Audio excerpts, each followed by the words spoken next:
Bon, nous allons faire donc dans cette leçon numéro 4. Donc on va essayer de résoudre deux exercices. Donc il s'agit de l'exercice numéro 3 et de l'exercice numéro 4. Donc je conseille donc aux étudiants de faire ces exercices tout seuls. D'abord, essayez de faire ces exercices tout seul, sans voir la solution. Et après, donc prenez les lancers, essayez de les faire, et après, donc vérifiez votre réponse. حاولوا اليوم نعملوا زوج تمارين دونك التمرين رقم 3 والتمرين رقم 4.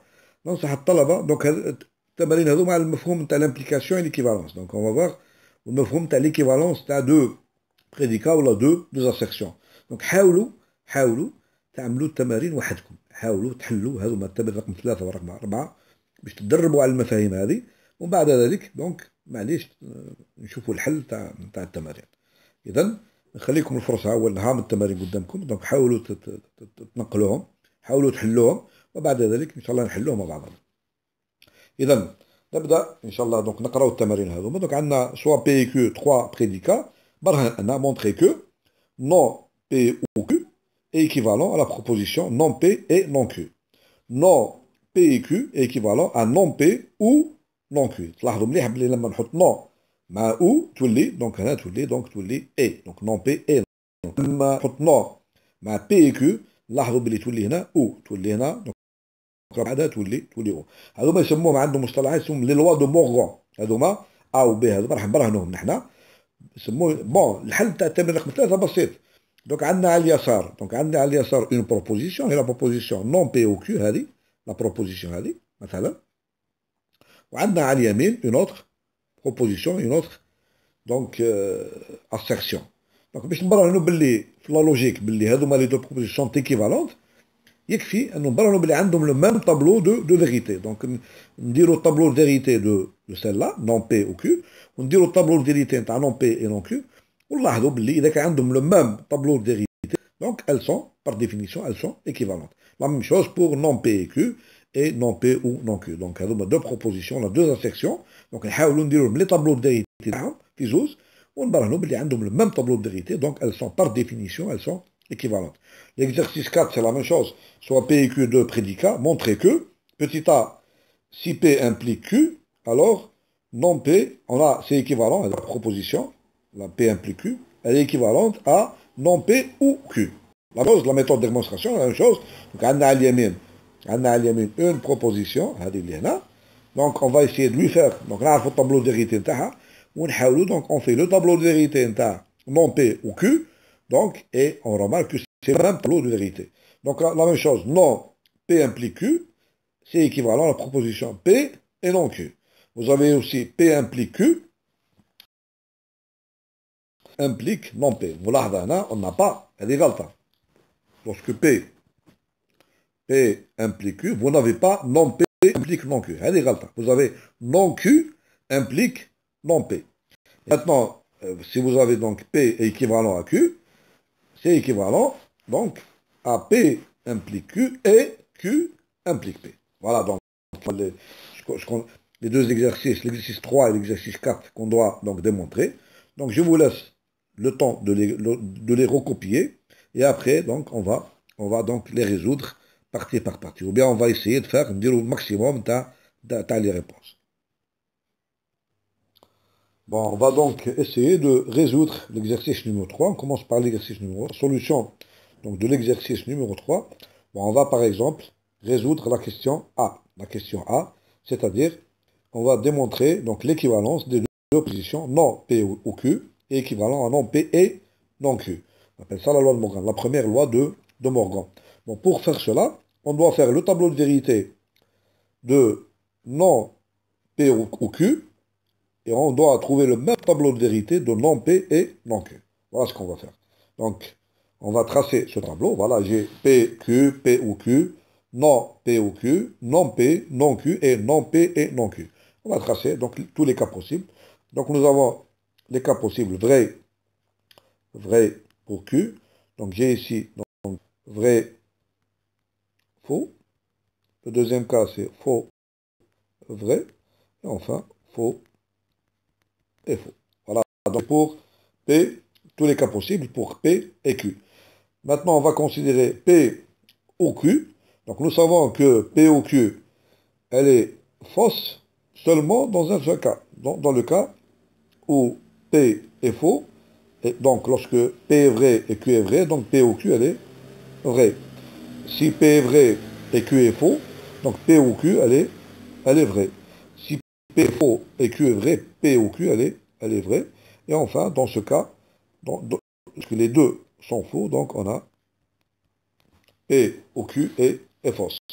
Maintenant, la négation, je considère donc la négation. Donc, qu'est-ce que j'obtiens? Puisque P et Q a ce tableau de vérité, donc la négation, j'obtiens ici faux, faux, faux et maintenant je considère non P. Non P, j'ai P vrai, donc j'obtiens ici faux.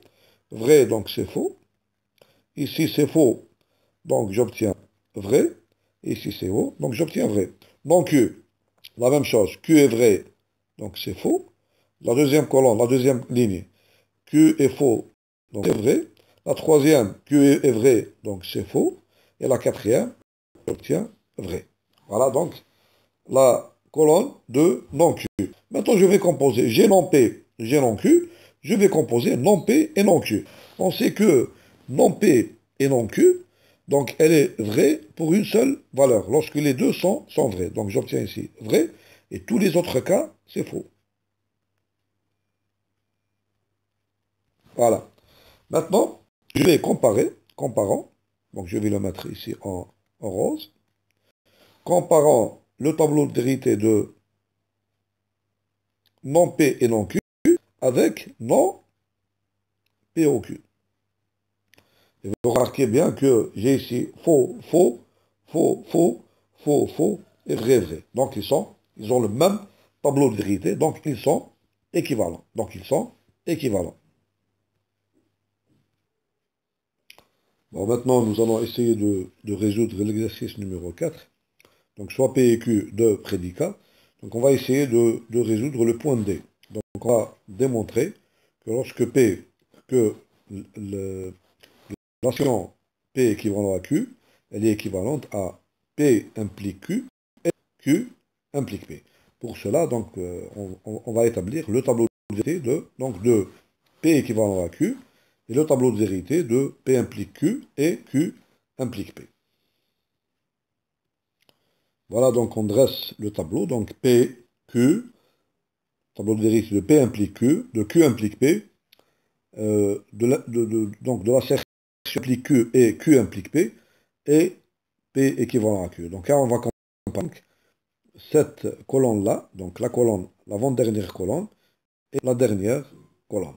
Bon, donc, on a tous les cas possibles, donc vrai, vrai, pour vrai, vrai, vrai, faux, faux, vrai, et enfin faux, faux.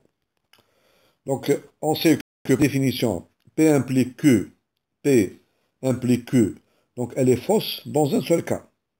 Quel est le cas? Lorsque P est vrai et Q est faux.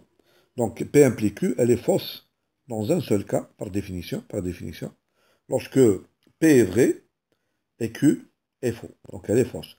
Elle est vraie dans tous les autres cas. Donc on a vrai, vrai et vrai. Maintenant, Q implique P. Elle est vraie lorsque Q est vrai et P est faux. Lorsque Q implique P, elle est vraie lorsque Q est vrai et P est faux. C'est-à-dire ici. Et elle est vraie dans tous les autres cas.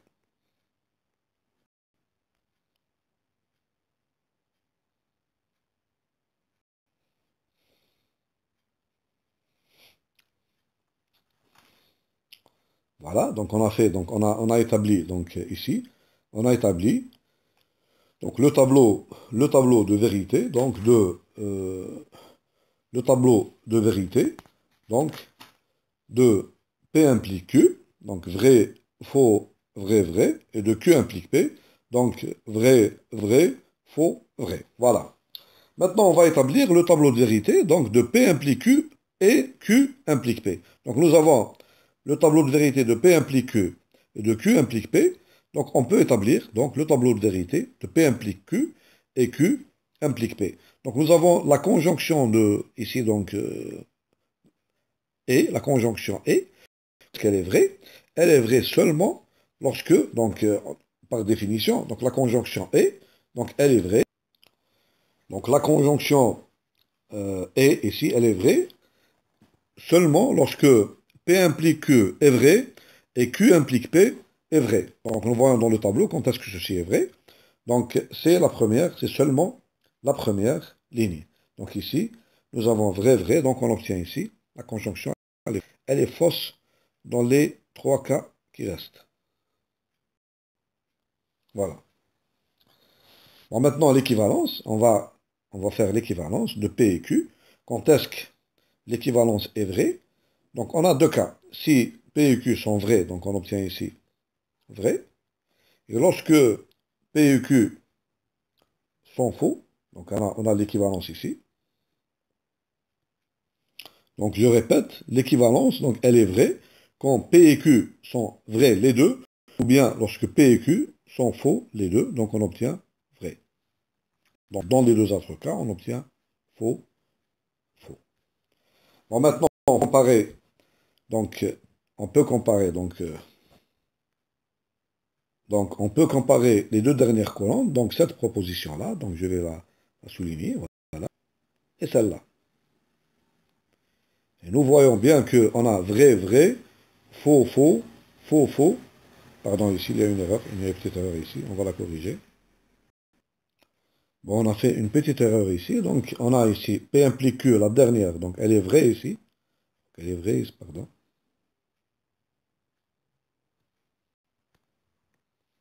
Donc elle est vraie ici.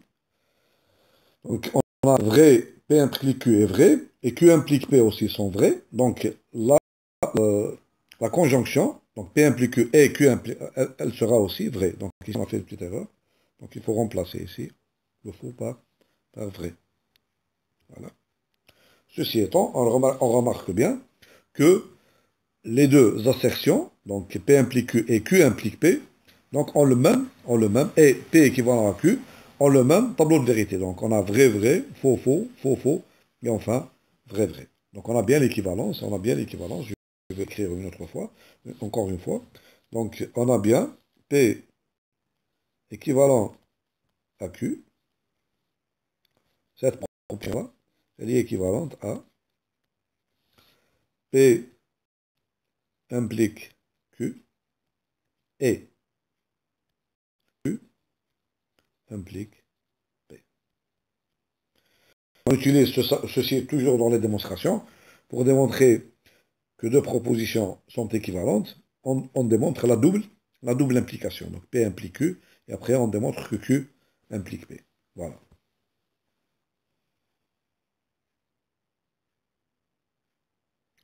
Bon, maintenant on va essayer de démontrer le point C.